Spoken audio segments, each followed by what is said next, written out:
Like a nucleus. हम लोग पढ़ चुके हैं cell wall, cell membrane, discovery of cell etcetera. तो आज हम लोग पढ़ेंगे न्यूक्लियस। चलो शुरू करते हैं। So nucleus is a part of cell.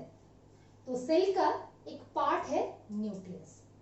If we see a typical cell consists of three structures: cell membrane, cytoplasm, and nucleus. So nucleus is your cellular component. Cell का part है, that's why cellular component. It is centrally located. ये कहाँ पे रहता है? It is centrally located within cell. तो सोच लो कि इसके बारे में एक सेल है, सेल के सेंटर में न्यूक्लियस प्रेजेंट है, but in case of animal cell, but in case of plant cell, nucleus is not centrally located. Why? Because of large vacuole, जो हम लोग बाद में पढ़ेंगे सेल ऑर्गेनिली में, वैक्यूल के बारे में। अभी के लिए जान लो कि एनिमल सेल में nucleus centrally located, but in case of plant cell it located periphery because of the large vacuole. Next, large in size and largest cell structure. Very important. These 2 points: cellular component and largest cell structure.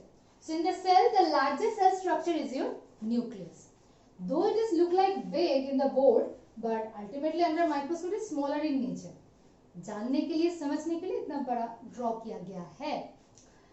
चलो, nucleus. So it's a diagram of a nucleus. If we see a nucleus, the nucleus consists of 2 parts. एक nucleus का 2 part होता है. One, nuclear envelope. Another one is your nucleoplasm. तो एक nucleus का कितना part होगा? 2 part. Nuclear envelope. Envelope means covering. और दूसरा होगा nucleoplasm. तो ये जो न्यूक्लियर एनवेलप है, ये क्या है? It's a membranous structure. जैसे सेल मेम्ब्रेन होता है सेल को प्रोटेक्ट करने के लिए, similarly to protect nucleus, nuclear envelope is there, जो क्या है? मेम्ब्रेन है, एक सेल मेम्ब्रेन है। पर ये मेम्ब्रेन किसका है? It's a membrane of nucleus. That's why it is known as your nuclear membrane. तो जो मेम्ब्रेन न्यूक्लियस को कवर कर रहा है उसको क्या बोला जाता है? Nuclear membrane. ठीक है। और यही न्यूक्लियर मेम्ब्रेन में आप देखिए कुछ आउटग्रोथ्स है। Actually from the nuclear membrane endoplasmic reticulum developed. Endoplasmic reticulum एक सेल ऑर्गेनल्स है जो हम लोग बाद में पढ़ेंगे इन सेल ऑर्गेनेली में। ये एंडोप्लाज्मिक रेटिकुलम का फॉर्मेशन न्यूक्लियर मेम्ब्रेन से ही होता है। अगर एंडोप्लाज्मिक रेटिकुलम के सरफेस में राइबोसोम से, ये जो दानादार स्ट्रक्चर है, that is known as your ribosome. अगर राइबोसोम है तो ये रफ एंडोप्लाज्मिक रेटिकुलम जो प्रोटीन सिंथेसिस में हेल्प करेगा। अगर ये सरफेस देखिए स्मूथ है जिसमें राइबोसोम नहीं है, इसको बोला जाता है स्मूथ एंडोप्लाज्मिक रेटिकुलम। सो न्यूक्लियर मेम्ब्रेन है जो एंडोप्लाज्मिक रेटिकुलम डेवलप होने में हेल्प करता है। यही एंडोप्लाज्मिक रेटिकुलम के सरफेस में अगर राइबोसोम है तो वो रफ एंडोप्लाज्मिक रेटिकुलम, अगर राइबोसोम नहीं है सरफेस हो गया smooth, so it's a smooth endoplasmic reticulum जो लिपिड सिंथेसिस में हेल्प करता है। Next, covers nucleus. First point हम लोग का हो गया सेल मेम्ब्रेन एंड, और एक बात, 2 न्यूक्लियर मेम्ब्रेन। देखो, एक outer nuclear membrane, another inner nuclear membrane. तो जो न्यूक्लियस का न्यूक्लियर मेम्ब्रेन होता है जिसमें कितना है? 2 लेयर है, एक outer nuclear membrane, another inner nuclear membrane. Clear? Covers nucleus, nucleus को कवर करके रखेगा। Next one, permit transfer of material between nucleoplasm and cytoplasm. Cytoplasm तो हम लोग जानते हैं कि सेल का जो जेली लाइक पार्ट है, पर ये न्यूक्लियोप्लाज्म क्या है?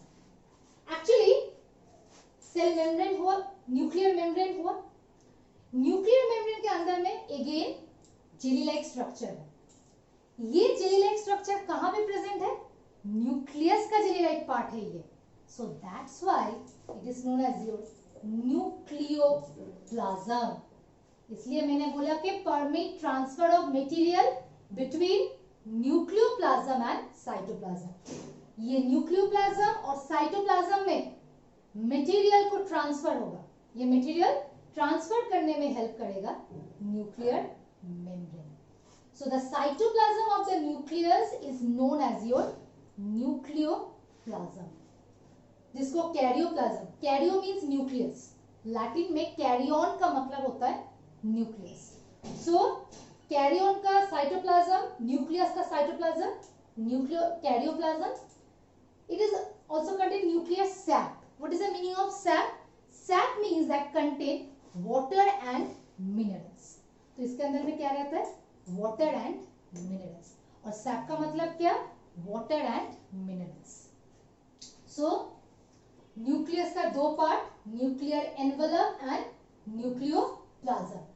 Envelope simply cell membrane जो न्यूक्लियस को कवर करके रखेगा, जिसका दो लेयर है, outer nuclear membrane, inner nuclear membrane, जो मटेरियल को ट्रांसफर होने में हेल्प करता है from nucleoplasm to cytoplasm. Clear?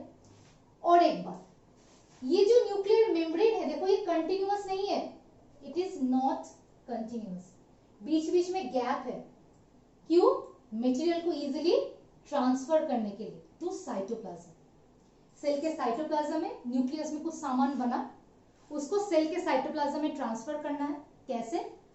In between little bit gaps are there. देखो यहाँ पे गैप है, जिसको बोला जाता है न्यूक्लियोपोर। उस गैप से मटेरियल का ट्रांसफर होता है। क्लियर? नेक्स्ट आ जाते हैं हम लोग न्यूक्लियोप्लाज्म। जानते ही है, न्यूक्लियस के साइटोप्लाज्म को बोला जाता है न्यूक्लियोप्लाज्म। न्यूक्लियोप्लाज्म का अगेन दो पार्ट है, एक हो गया न्यूक्लियोलस, दूसरा हो गया क्रोमैटिन फाइबर। तो देखो न्यूक्लियस के अंदर में भी और एक स्फेरिकल स्ट्रक्चर है, जिसको बोला जाता है न्यूक्लियोलस। क्या बोला जाता है? न्यूक्लियोलस। ये nucleolus protein means ribosome synthesize में हेल्प करता है। Okay, protein means ribosome synthesis में हेल्प करता है। राइबोसोम सिंथेसिस करेगा मतलब प्रोटीन सिंथेसिस में हेल्प करेगा। इतना प्रोटीन क्यों चाहिए? Because protein is the building block. कोई भी सेलुलर कंपोनेंट का बिल्डिंग ब्लॉक तुम्हारा प्रोटीन ही होता है, प्रोटीन लिपिड। इसलिए न्यूक्लियस इतना प्रोटीन सप्लाई करता है सेल को। कैसे? With the help of nucleolus. कहां पे प्रेजेंट है? न्यूक्लियोप्लाज्म में। और यहाँ पे थ्रेड लाइक जो स्ट्रक्चर है, ये थ्रेड लाइक स्ट्रक्चर को बोला जाता है क्रोमैटिन फाइबर। ठीक है, एक बार क्विक रिवीजन कर लेते हैं। Nucleus largest part of cell, centrally located in case of animals, but in case of plant cell it located periphery, एक कॉर्नर में रहेगा। क्यों? Because of the large vacuum. एक न्यूक्लियस का दो पार्ट होता है, nuclear envelope, nucleoplasm. Envelope means simply cell membrane जो न्यूक्लियस को प्रोटेक्ट करेगा। ये nuclear envelope means nuclear membrane जो है वो दो लेयर का होता है, outer nuclear membrane, inner nuclear membrane. और इसका फंक्शन क्या है? फंक्शन है जो भी मटेरियल न्यूक्लियस के अंदर में बना है वो सेल के साइटोप्लाज्म में ट्रांसफर करना। ट्रांसफर करने के लिए बीच बीच में कुछ गैप्स है, जिसको बोला जाता है न्यूक्लियर पोर। अब ये जो न्यूक्लियर मेम्ब्रेन है ये किसको प्रोटेक्ट करता है? न्यूक्लियस का जो साइटोप्लाज्म है, जिसको बोला जाता है nucleoplasm. Cytoplasm of nucleus is known as your nucleoplasm, जिसमें क्या मिलेगा? Nucleolus and chromatin fibre. Nucleolus protein synthesize करता है, मींस राइबोसोम का प्रोडक्शन करता है। क्लियर? अब आते हैं क्रोमैटिन फाइबर के बारे में। तो ये क्रोमैटिन फाइबर क्या है?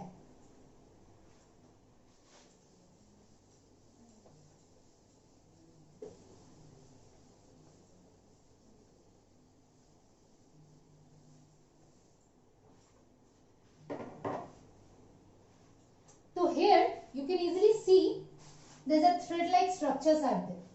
ये thread like structure को बोला जाता है, ये जो thread like ऐसे structure होते हैं जिसको बोला जाता है क्रोमैटिन फाइबर. ठीक है, काम क्या है? ये क्रोमैटिन फाइबर व्हेन कंडेंस्ड, ये क्रोमैटिन फाइबर जब कंडेंस्ड होता है तब बनता है न्यूक्लियोलस. तो ये जो न्यूक्लियोलस है और कुछ नहीं, condensed form of chromatin fibre. Nucleolus condensed form of chromatin fibre. ये बॉल की तरह है, एकदम उलझा हुआ, बिखरा हुआ.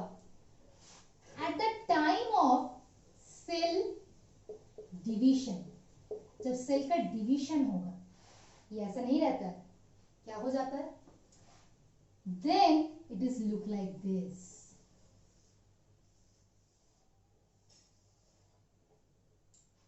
जिसको बोला जाता है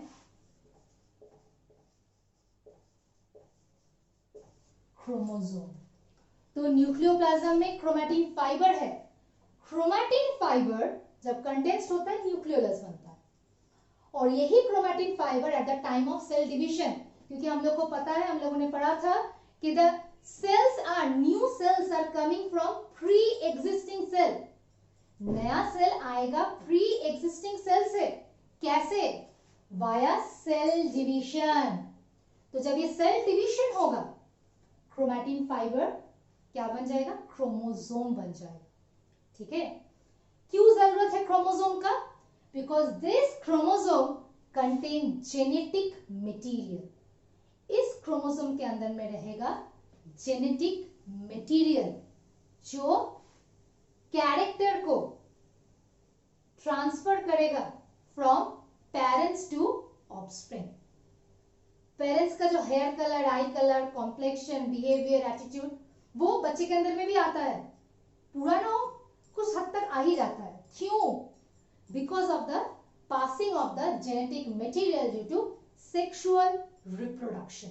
Due to sexual reproduction, this character are transmitted with the help of chromosome, because a chromosome contain genetic material.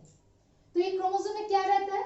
Actually, this chromosome mainly contain DNA. Okay, it is contain DNA. DNA means deoxy ribonucleic acid. So what is the full form of DNA?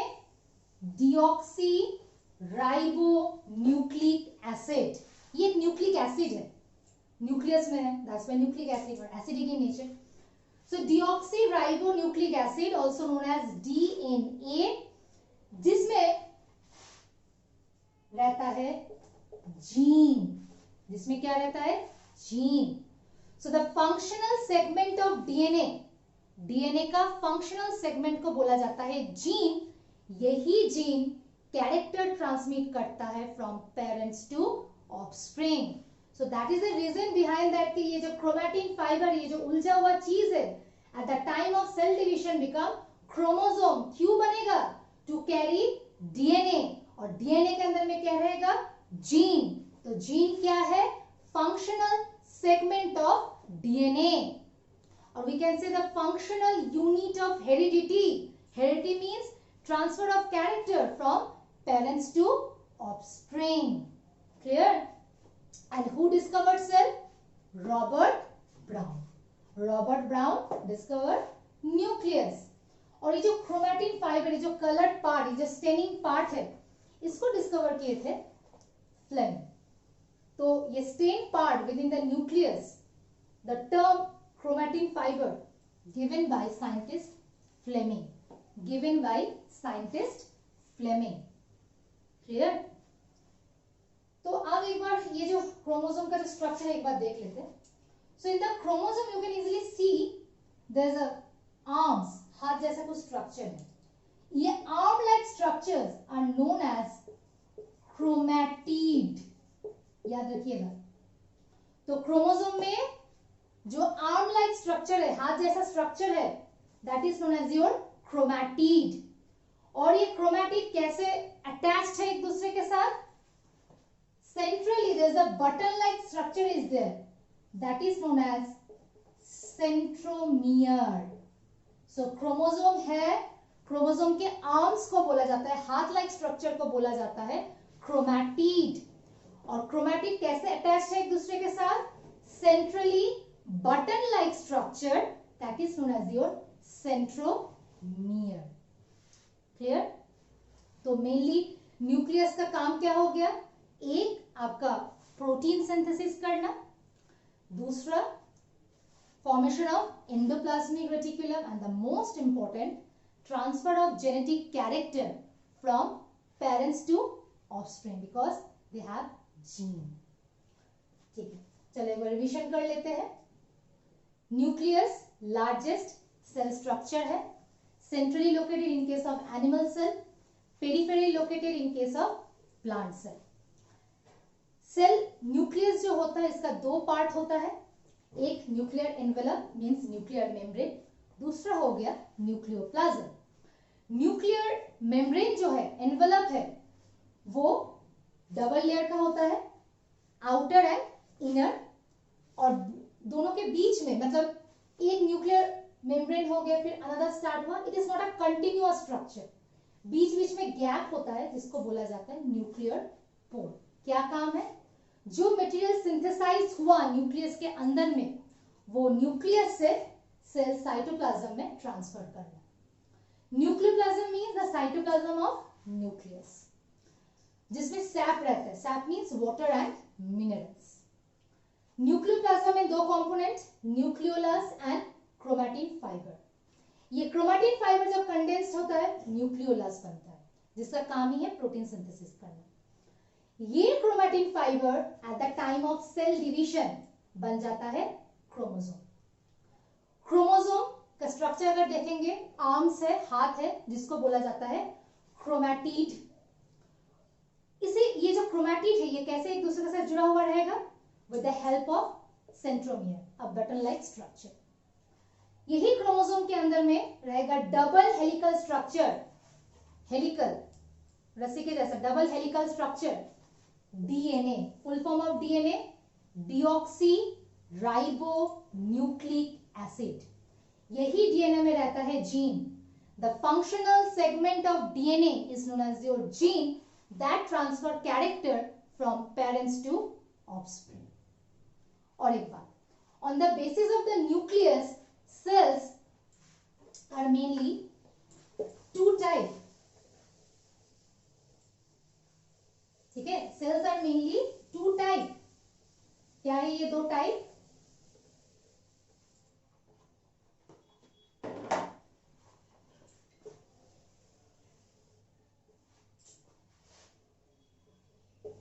prokaryotes and eukaryotes. पहले मैंने बोला था karyon, in Latin karyon means nucleus. तो pro means primitive, जिन लोगों का nucleus primitive है means not so well developed, वो ऑर्गेनिजम्स को बोला जाता है प्रोकैरियोट्स। और prokaryotic cell example virus, bacteria, mycoplasma are the example. So जिन लोगों का न्यूक्लियस, जिस ऑर्गेनिज्म का nucleus not so well developed means this nuclear membrane, the structure not prominent, cloud like structure is present. अगर cell देखेंगे तो cell के अंदर में क्लाउड लाइक स्ट्रक्चर प्रेजेंट है, इसको बोला जाता है nucleoid. Instead of nucleus the structure is known as nucleoid, उनको बोला जाता है prokaryotes. Example virus, bacteria etcetera. Eukaryote means eu means developed, karyo means nucleus. जिन लोगों का न्यूक्लियस डेवलप्ड है उन लोगों को बोला जाता है यूकैरियोट्स। मींस पर्टिकुलर ये स्ट्रक्चर है, न्यूक्लियर एनवेलप है, न्यूक्लियोप्लाज्म है, उसके बाद जो स्ट्रक्चर सब इंटैक्ट है। Example protista means protozoa, fungi, plants, animals are the examples. So on the basis of the nucleus, cells can be two type, prokaryotes and eukaryotes. Prokaryotes में अगर आप देखेंगे तो nucleus not so well developed, nuclear membrane lacking, तो एक particular nucleus नहीं मिलेगा, एक क्लाउड लाइक स्ट्रक्चर मिलेगा जिसको बोला जाता है न्यूक्लियोइड, ठीक है। और एग्जाम्पल वायरस, बैक्टीरिया। अगर यूकैरियोट्स अगर आप देखेंगे, इन लोगों का न्यूक्लियस डेवलप्ड होता है और कहां पे मिलता है, प्रोटोजोआ, फंजाई, प्लांट्स, एनिमल्स, इन लोगों में। और एक छोटी चीज है जो आप लोग को बोलना चाहूंगी,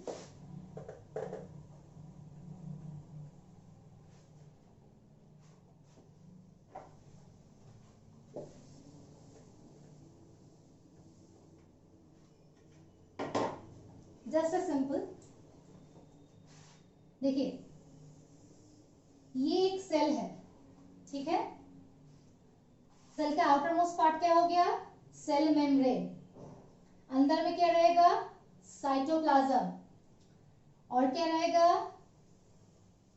न्यूक्लियस, ठीक है।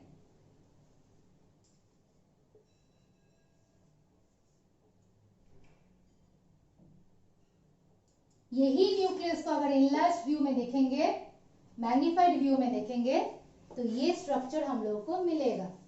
Clear, cell membrane, cytoplasm, nucleus. यही न्यूक्लियस का दो पार्ट हो जाएगा, न्यूक्लियर एनवेलप एंड न्यूक्लियोप्लाज्म। और जो प्रोकैरियोट्स होंगे, जो प्रोकैरियोट्स, ये तो यूकैरियोट्स का स्ट्रक्चर हुआ, और जो प्रोकैरियोट्स होंगे, जैसे पकड़ लो बैक्टीरिया, इसको बोलते हैं फ्लैजेला, हाँ। इन लोगों में जो न्यूक्लियस होगा, हाँ बैक्टीरिया में सेल वॉल प्रेजेंट है, इसलिए दो लेयर मैंने बनाया, outer cell wall, inner cell membrane. तो इन लोगों का जो न्यूक्लियस है इज नॉट सो डिफाइंड, ऐसे क्लाउड लाइक स्ट्रक्चर होगा, जिसको बोला जाता है न्यूक्लियोइड। क्या बोला जाता है, न्यूक्लियोइड, ठीक है। So on the basis of the nucleus, cells can be two type, prokaryotes and eukaryotes. Pro means not so developed, who, nucleus, example virus, bacteria, और eukaryotes nucleus developed। जैसे ये स्ट्रक्चर हो गया आपका, एकदम पर्टिकुलर सेंट्रली लोकेटेड स्ट्रक्चर आपको मिल जाएगा, ये हो जाएगा यूकैरियोट्स में पर्टिकुलर स्ट्रक्चर है।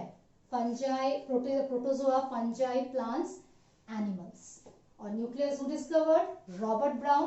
और जो स्टेन क्रोमैटिन फाइबर, ये टर्म क्रोमैटिन फाइबर को फर्स्ट कौन, ये टर्म को कौन किए थे, first this term coined by Flemming, F-L-E-M-M-I-N-G, Flemming. So this is all about nucleus, and nucleus का मेन फंक्शन है transfer the genetic material from parents to offspring. Hope so you like this video, and अगर आपको अगर कोई doubt है तो please आप comments box में लिखिए, मैं जरूर उसको क्लैरिफाई करूंगी। ये वीडियो अगर अच्छा लगा तो लाइक कीजिए, शेयर कीजिए, सब्सक्राइब कीजिए, और कौन सा टॉपिक आप आगे देखना चाहते हैं, कोई डाउट और क्वेरीज है तो कमेंट बॉक्स में जरूर लिखिए। Thank you.